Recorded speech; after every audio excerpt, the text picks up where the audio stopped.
Kan judulnya ada kurma nggak sini? Oh ada. Oh komplit. Ada kurma. Kalau Anda makan kurma, Nabi SAW biasa makan kurma dengan semangka.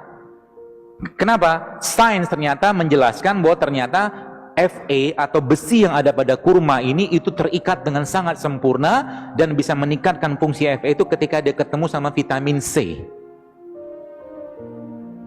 Maka makanlah kurma dengan semangka atau jeruk. Kan tinggi itu vitamin C-nya. Atau apa lagi? Biar Anda kuat tulang-tulangnya, habis Anda makan kurma, Anda ngapain? Anda minum peresan jeruk nipis sama madu. Wah, you are strong man lah. Minum itu. Vitamin C dapat, enzim dapat, semua dapat. Dan perkasa luar biasa. Kenapa? Ada besi di sini. Kuat kita nanti. Dan jangan berlebihan. Termasuk ibu-ibu yang mau hamil atau sedang hamil, makan kurma boleh nggak? Boleh. Tiap hari. Tapi hanya 7 butir itu cukup. Gak usah lebih. Kita masih butuh energi nggak? Masih butuh. Kita butuh protein. Protein kita dapat dari mana? Dari beliau ini. Ini minyak. Minyak apa? Ini minyak zaitun. Minyak zaitun ini barulah sains ternyata menjelaskan dia mengandung namanya MUFA. MUFA itu medium unsaturated fatty acid. Salah satu minyak terbaik yang bisa digunakan untuk meningkatkan fungsi jantung, memperbaiki kolesterol, ada pada zaitun. Sehingga nanti apa? Ketika malam mau tidur, minumlah zaitun 1 sendok makan. Ketika Anda bangun, ketika sahur, jadi sahurnya gimana nanti Pak? Gampang.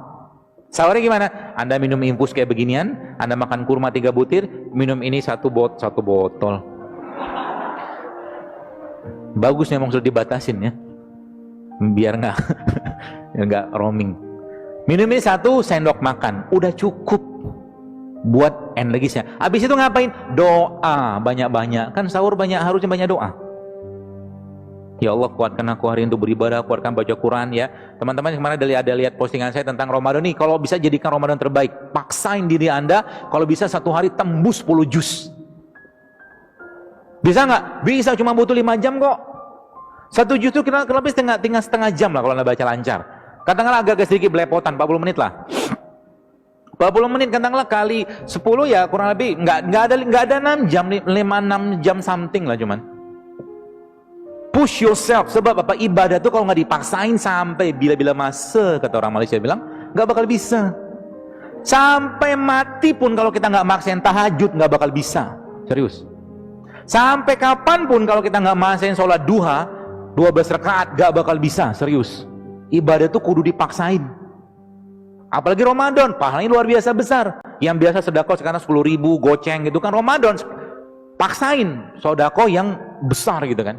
Apalagi kalau kita baca Al-Quran, minta sama Allah. Jadi ketika Anda baca Quran nanti, minta sama Allah, ya Allah, jika ada penyakit dalam badanku, dalam kolbuku, maka jadikan Al-Quran ini sebagai penyembuhnya. Itu janji Allah begitu. Maka apa yang terjadi? Subhanallah, Al-Quran akan merontokkan radikal bebas. Kalau bahasa saya, radikal bebas di mana? Radikal bebas di dalam kolbu kita, radikal bebas yang ada dalam aliran darah kita, radikal bebas yang ada pada organ-organ kita. Subhanallah kan. Maka Allah katakan apa dalam Quran? Wa nunazzilu minal Quran ma huwa syifa wa rahmatul lil mu'minin. Dan kami turunkan Al-Quran itu sebagai syifa, sebagai penyembuh. Maka kita harus amat sangat yakin bahwa Al-Quran itu memang penyembuh. Syaratnya gimana? Sama ketika Anda atau seseorang sakit. 2 menit lagi ya? Habis 1 menit deh. Ketika Anda sakit, berobat ke dokter atau mungkin berobat ke herbalis, lalu Anda dikasih obat, katakanlah minumlah Pak ya 3 kali 5 kapsul atau 3 kali 500 mg, nggak sembuh, naikin dosis sama dia, kan gitu. Maka sama juga dengan Al-Quran. Al-Quran ketika belum memberikan efek, naikkan dosisnya. Dahsyat kan? Naikkan dosis baca Al-Quran sampai apa? Sampai kharru sujada wa bukiya. Kita tersungkur, bersujud, menangis, minta ampun sama Allah, maka saat itulah Allah akan mencurahkan rahmat dan ampunannya, penyakit-penyakitnya dibuang oleh Allah SWT. Itu dahsyatnya bulan Ramadan. Ya, maka jangan sibuk dengan makanan bulan Ramadan. Itu kata kuncinya. Sibuk dengan ibadah aja.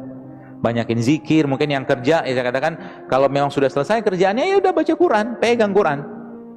Ya, dan kita harus komitmen untuk di Ramadan itu khususnya kita menjadi sahibul Quran. Kita menjadi temannya atau sahabatnya Quran.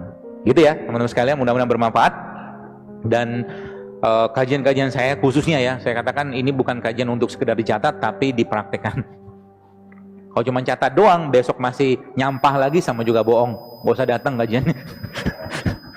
Anda harus berubah. Sebab apa? Apa yang kita masukkan dalam diri kita saat ini, itu akan menjadi gen yang akan kita wariskan ke generasi depan. Ya, dan kita lihat Indonesia saat ini luar biasa besar ya. Apa boleh saya katakan? Ya boleh saya katakan peracunan tanda kutip makanan kita saat ini mengerikan luar biasa. Sehingga apa? Tandanya apa? Autoimun zaman dulu nggak banyak, sekarang berjibun, berlimpah autoimun.